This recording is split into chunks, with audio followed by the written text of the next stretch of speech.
Hello friends, this is Ashwini Sadhana Arjun. और आज हम टॉर्च के कुछ छोटे छोटे टॉपिक जिनसे क्वेश्चंस आते हैं, हम उसको डिस्कस करने जा रहे हैं। और हमारे टॉपिक है, उसको हम कह सकते हैं टॉर्च रिलेटिंग टू पर्सन, कि पर्सन से रिलेट करके कितने टॉर्च हैं। क्योंकि टॉर्च जो है वो रिलेटेड टू पर्सन भी हो सकता है, रिलेटेड टू प्रॉपर्टी भी हो सकता है। और रिलेटेड टू पर्सन में जैसे असॉल्ट हो गया, बैटरी हो गया, फॉल्स इम्प्रिजनमेंट हो गया, मैलिशियस प्रोसिक्यूशन हो गया, तो डिफेमेशन भी है। लेकिन जो छोटे छोटे टॉपिक हैं उनको हम आज एक साथ डिस्कस करेंगे।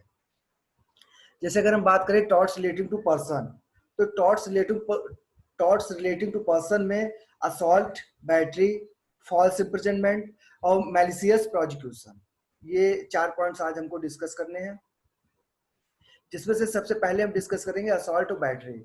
एक्चुअली में असॉल्ट और बैटरी जो ये है, ये इंडियन पिनल कोड में भी डिफाइन किया गया है, सेक्शन 350 और 351 में। एक्चुअली में होता क्या है, असॉल्ट में एक एप्रीहेंशन होता है, एक डर होता है किसी के माइंड में कि अब उसको इंजरी होने वाली है। और जब इस डर को एप्लीकेशन में बदल दिया जाता है, कन्वर्ट कर दिया जाता है, या उसको इंजरी हो जाती है, तो ये बैटरी कहलाता है। जैसे फॉर एग्जाम्पल, अगर किसी की तरफ हमने घूसा उठाया, उसे लगा कि उसको घूसा पड़ने ही वाला है, तो जैसे ही उसे लगा घूसा पड़ने ही वाला है तो ये असॉल्ट है। और अगर उसके वो घूसा पड़ जाता है तो ये बैटरी हो गया। तो हम कह सकते हैं कि assault and battery belongs to the same category of trespass to the person. दूसरा, ये ट्रेसपास का मतलब जनरली हम यही जानते हैं कि जब किसी की प्रॉपर्टी पे कोई बिना उसकी कंसेंट के एंटर करता है, तो हम ये कहते हैं कि उसने ट्रेसपास किया। तो ये जरूरी नहीं है कि ट्रेसपास जो है वो अगेंस्ट द प्रॉपर्टी ही हो, ट्रेसपास अगेंस्ट द पर्सन भी हो सकता है। अगर आप किसी पर्सन के मन में या उसकी बॉडी पे कोई अप्रीहेंशन, कोई डर या इंजरी कर रहे हैं विदाउट हिज और परमिशन, तो ये भी एक तरीके का ट्रेसपास होता है, और ये कहलाता है trespass to person. So we can say assault and battery belongs to the same category of trespass to the person, which states that whoever wrongfully causes any injury to another, regardless it being mental or physical, whether the injury is mental or physical, or induces any fear of state in mind, will be liable for committing trespass to the person.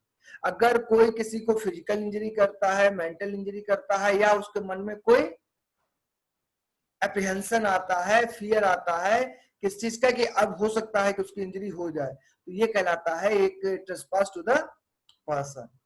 And assault and battery differ from each other, as we have discussed earlier, that assault and battery are different offenses or different wrongful act.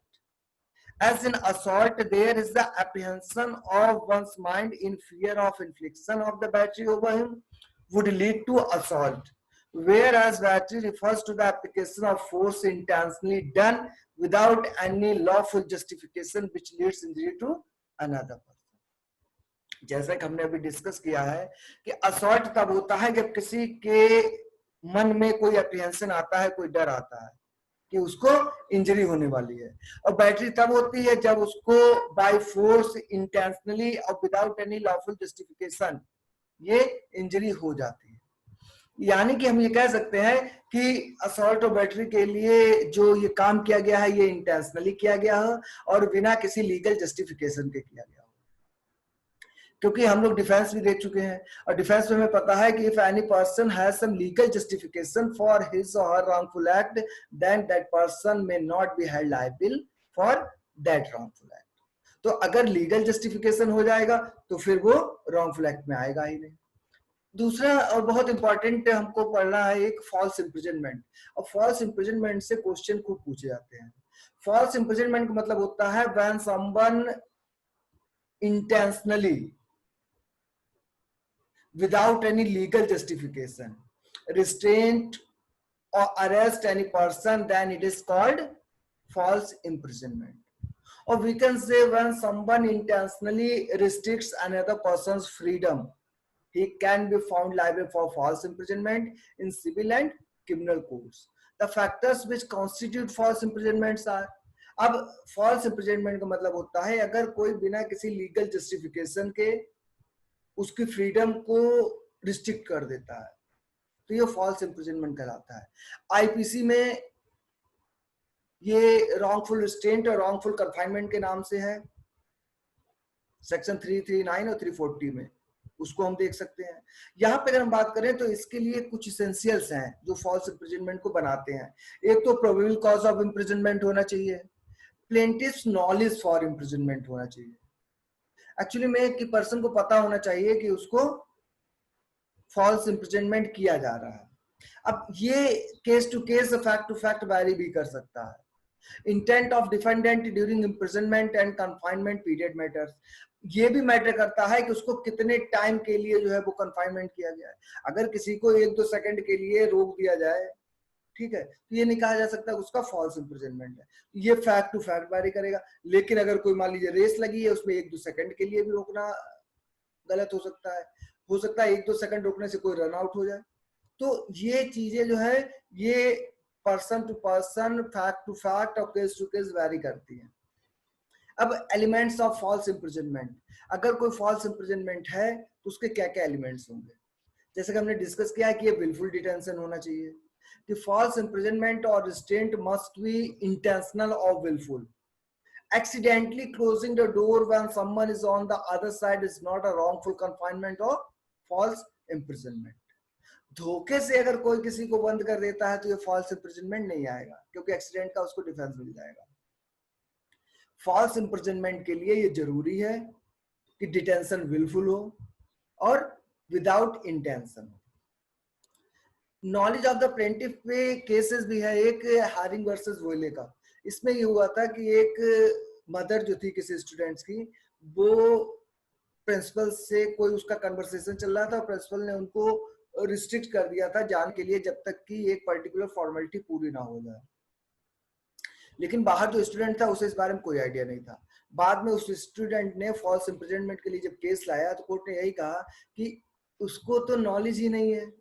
जब आपको पता ही नहीं है कि आपका false imprisonment किया गया है तो बिना नॉलेज के आपको लायबिल नहीं बनाया जा सकता है दूसरे को फॉल्स इम्प्रिजनमेंट के लिए, और ना आपको कंपनसेशन मिल सकता है। ये भी हम बता रहे हैं, लेकिन ये इस केस का बात है और केस टू केस ये चीजें वैरी भी कर जाती हैं। अगर फैक्ट एंड सर्कमस्टांसेस चेंज होंगे, सिचुएशन चेंज होगी, तो उसी हिसाब से डिसीजन भी वैरी कर जाएगा। अब है डिफेंसेस ऑफ फॉल्स इम्प्रिजनमेंट। अगर फॉल्स इम्प्रिजनमेंट है तो क्या इसका कोई एक्सेप्शंस है, whether there are any defenses available against the false imprisonment। हमने डिस्कस किया है, एक तो वैलिड अरेस्ट है। false imprisonment means whenever any person has no legal justification for arrest, and if that person has legal justification then that arrest will be a valid arrest. So we can say valid arrest is a important defense for false imprisonment. And second one is victim agrees to imprisonment. If the person provides his or her consent, then warranty non fit injuria एक defence हो जाएगा जो उसको बचाएगा। Now remedies, अब क्या क्या remedies मिल सकती हैं फॉल्स इम्प्रिजनमेंट में। एक्शन फॉर लॉस, जो भी उसको लॉस हुआ है उसके लिए वो एक एक्शन ले आएगा, मतलब केस लेके आएगा। अब जो उसको कंपनसेशन मिलेगा वो नॉमिनल भी हो सकता है, कंपनसेटरी हो सकता है।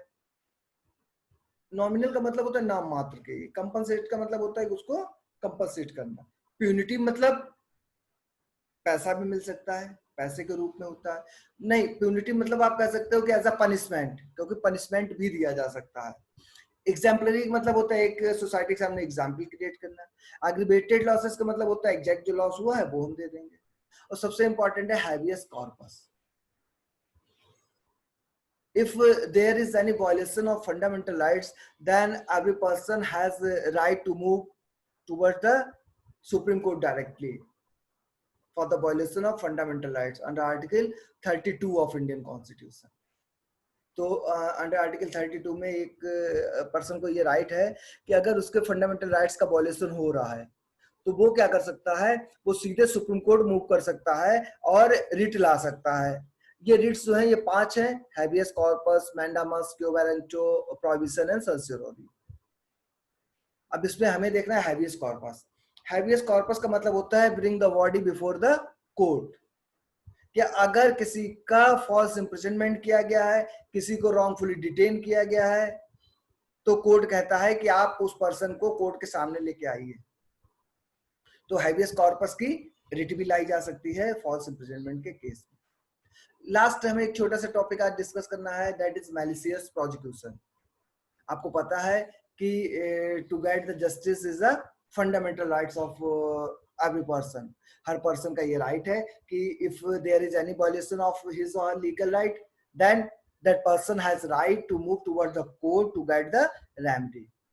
मतलब वो प्रोसिक्यूशन कर सकता है, केस ला सकता है। लेकिन यहाँ पे ध्यान देने वाली बात है कि उसका केस गुड फेथ में आना चाहिए और अपने लीगल राइट के वायलेशन के लिए होना चाहिए। ऐसा नहीं होना चाहिए कि वो किसी के लीगल राइट को वायलेट कर रहा हो केस ला के, किसी पे झूठा केस ला रहा हो। झूठा केस का मतलब है मिला फाइट ग्राउंड पे ला रहा हो, किसी को केवल नुकसान पहुंचाने के पर्पस से ला रहा हो। So it can be said that the malicious prosecution is defined as a judicial proceeding instituted by one person against another from wrongful or improper motive and without any reasonable and probable cause to justify it. If the person has no legal justification for that suit which he or she is going to file against a person,